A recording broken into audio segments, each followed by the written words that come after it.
ಅಧ್ಯಕ್ಷರೇ, ಚುಕ್ಕೆ ಗುರುತಿನ ಸಂಖ್ಯೆ 563 ಸಮಾಜ ಕಲ್ಯಾಣ ಇಲಾಖೆ ಸಚಿವರಿಗೆ ಕೇಳಬಯಸ್ತೇನೆ. ಮಾನ್ಯ ಅಧ್ಯಕ್ಷರೇ, ಉತ್ತರವನ್ನು ಒದಗಿಸಲಾಗಿದೆ. ಸನ್ಮಾನ್ಯ ಸಭಾಧ್ಯಕ್ಷರೇ, ಉತ್ತರ ಬಂದಿದೆ. ದಯವಿಟ್ಟು ಉತ್ತರ ಕೊಟ್ಟಂಥ ಅಧಿಕಾರಿಗಳನ್ನು ನೀವು ಸಸ್ಪೆಂಡ್ ಮಾಡಬೇಕು ಸಚಿವರೇ. ಯಾಕಂತ ಹೇಳಿದರೆ, ನಾನು ಕೇಳಿರ್ತಕ್ಕಂಥ ಪ್ರಶ್ನೆ ದಕ್ಷಿಣ ಕನ್ನಡ ಜಿಲ್ಲೆಯ ವಿಧಾನಸಭಾ ಕ್ಷೇತ್ರದ ಅಭಿವೃದ್ಧಿಗೆ ಸಮಾಜ ಕಲ್ಯಾಣ ಇಲಾಖೆಯ ವಿವಿಧ ಯೋಜನೆಯಡಿಯಲ್ಲಿ 3 ವರ್ಷಗಳಲ್ಲಿ ಬಿಡುಗಡೆಯಾದ ಅನುದಾನ ಎಷ್ಟು ಅಂತ ಕೇಳಿದ್ದೆ. ಅದಕ್ಕೆ ಅನುಬಂಧ 1ರಲ್ಲಿ ಉತ್ತರ ಕೊಟ್ಟಿದ್ದಾರೆ. ಉತ್ತರವನ್ನು ನೋಡಿದಾಗ ದಕ್ಷಿಣ ಕನ್ನಡ ಜಿಲ್ಲೆ ಜನ ಏನು ಅನ್ಯಾಯ ಮಾಡಿದ್ದಾರೆ ಅಂತ ತಿಳ್ಕೊಳ್ಬೇಕು. ಎಲ್ಲ ವಿಧಾನಸಭಾ ಕ್ಷೇತ್ರಗಳಿಗೆ ಎಲ್ಲವೂ ಝೀರೋ.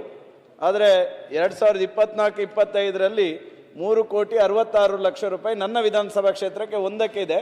ಈ ಜಿಲ್ಲೆ ಯಾವ ವಿಧಾನಸಭಾ ಕ್ಷೇತ್ರಕ್ಕೂ ₹1 ಅನುದಾನ ಅದರಲ್ಲಿ ಪುತ್ತೂರಿಗೆ 66 ಮತ್ತು ಒಂದು ಸುಳ್ಯಕ್ಕೆ 1,25,00,000 ಅಂತ ಹಾಕಿದ್ದಾರೆ. ನನಗೆ ಪ್ರಶ್ನೆ ಇರ್ತಕ್ಕಂಥ 3,66,00,000 ಒಂದೇ ಒಂದು ಆರ್ಡ್ರ್ ಕಳೆದ ವರ್ಷ ನನ್ನ ವಿಧಾನಸಭಾ ಕ್ಷೇತ್ರಕ್ಕೆ ಆಗಲಿಲ್ಲ.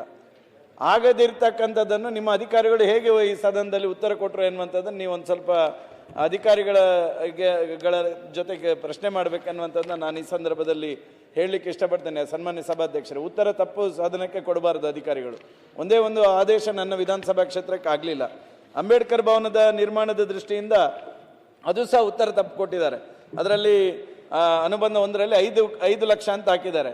ಆ್ಯಕ್ಚುಲಿ ನೀವು ಅಂಬೇಡ್ಕರ್ ಭವನ ನಿರ್ಮಾಣಕ್ಕೆ 3 ಕೋಟಿ ರೂಪಾಯಿ ಗ್ರಾಂಟ್ ಕೊಟ್ಟಿದ್ದೀರಿ. ಯಾಕೆ ಇದು ಈ ರೀತಿಯ ತಪ್ಪು ಒಂದು ಉತ್ತರವನ್ನು ಸದನದಲ್ಲಿ ನಿಮ್ಮ ಮೂಲಕ, ಅದು ನೀವು ಅನುಭವಿ ಹಿರಿಯರು ಸಚಿವರು, ನಿಮ್ಮ ಮೂಲಕ ಯಾಕೆ ತಪ್ಪು ಉತ್ತರವನ್ನು ಅದು ಇಲಾಖೆ ಅಧಿಕಾರಿಗಳು ಕೊಡ್ತಾ ಇದ್ದಾರೆ ಅನ್ನುವಂಥದ್ದು ನನಗೆ ಅರ್ಥ ಆಗ್ತಾ ಇಲ್ಲ. ಪ್ರಾಯಶಃ ನಾನು ನಿಮ್ಮ ಹತ್ರ ಇಡೀ ಜಿಲ್ಲೆಯ ಜನರ ಪರವಾಗಿ ರಿಕ್ವೆಸ್ಟ್ ಮಾಡ್ತಾ ಇದ್ದೇನೆ ಸನ್ಮಾನ್ಯ ಸಚಿವರಲ್ಲಿ. ನಮ್ಮ ಜಿಲ್ಲೆಯಲ್ಲಿ ಅತ್ಯಂತ ಹೆಚ್ಚು ಪರಿಶಿಷ್ಟ ಜಾತಿ ಕೊಟ್ಟಿದ್ದಾರೆ, 3 ಕೋಟಿ ಅಂತ ಕೊಟ್ಟಿದ್ದಾರಲ್ಲ. ಅಲ್ಲಲ್ಲ, ಇದರಲ್ಲಿ ಅನುಬಂಧ 1ರಲ್ಲಿ ಉತ್ತರದಲ್ಲಿ ಅದು ಅದರ ಲಾಸ್ಟಿಗೆ ಇದೆ, ಅದನ್ನೇ ಹೇಳಿದ್ದು. ಅನುಬಂಧ 1ರಲ್ಲಿ ತಪ್ಪು ಕೊಟ್ಟಿದ್ದಾರೆ ಅಂತ. ಈಗ ನಾನು ನಿಮ್ಮ ಹತ್ರ ರಿಕ್ವೆಸ್ಟ್ ಮಾಡ್ತಾ ಇದ್ದೇನೆ ಸನ್ಮಾನ್ಯ ಸಚಿವರಲ್ಲಿ, ದಯವಿಟ್ಟು ನಮ್ಮ ಜಿಲ್ಲೆಗೂ ಸ್ವಲ್ಪ ಕರುಣೆ ತೋರಿಸಿ. ನಮ್ಮ ಜಿಲ್ಲೆಯ ತುಂಬ ಕಾಲೋನಿ ರಸ್ತೆಗಳಿಗೆ ಅನುದಾನ ದಯವಿಟ್ಟು ನೀವು ಬಿಡುಗಡೆ ಮಾಡಬೇಕು. ನಾನು ಈಗಾಗಲೇ ನಿಮ್ಮ ಹತ್ರ ಒಂದು 5 ಕೋಟಿ ರೂಪಾಯಿ ಅನುದಾನ ಬೇಕು ಅಂತ ಕೇಳಿದ್ದೇನೆ. ದಯವಿಟ್ಟು ಈ ಸಲ ಆದರೂ ನನ್ನ ವಿಧಾನಸಭಾ ಕ್ಷೇತ್ರಕ್ಕೆ ಮತ್ತು ಇಡೀ ಜಿಲ್ಲೆಯ ಶಾಸಕರುಗಳಿಗೆ ಅನುದಾನವನ್ನು ಕೊಡಬೇಕನ್ನಂತ ವಿನಂತಿಯನ್ನು ಮಾಡ್ತೇನೆ. ಮಾನ್ಯ ಅಧ್ಯಕ್ಷರೇ, ಅವ್ರಿಗೆ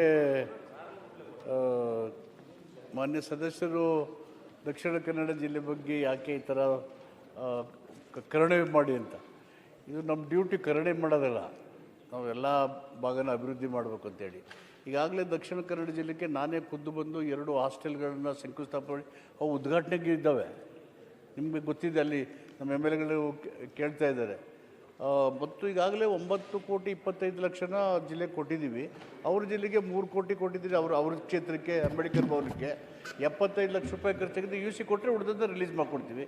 ಮತ್ತು ಇವೆಲ್ಲ ಸಂಖ್ಯಾಂಶಗಳು ಸರಿಯಾಗಿದ್ದಾವೆ ಅಂತ ನನಗೆ ಚರ್ಚೆ ಮಾಡಿದಾಗ ಗೊತ್ತು. ಬೈ ಚಾನ್ಸು ಕಣ್ತಪ್ಪಿ ಸರಿ ಇಲ್ಲ ಅಂತ ನೀವು ಹೇಳಿದೆ, ಯಾವ ಸರಿ ಇಲ್ಲ ಅಂತ ಹೇಳಿದ್ರೆ I will discuss with my officer.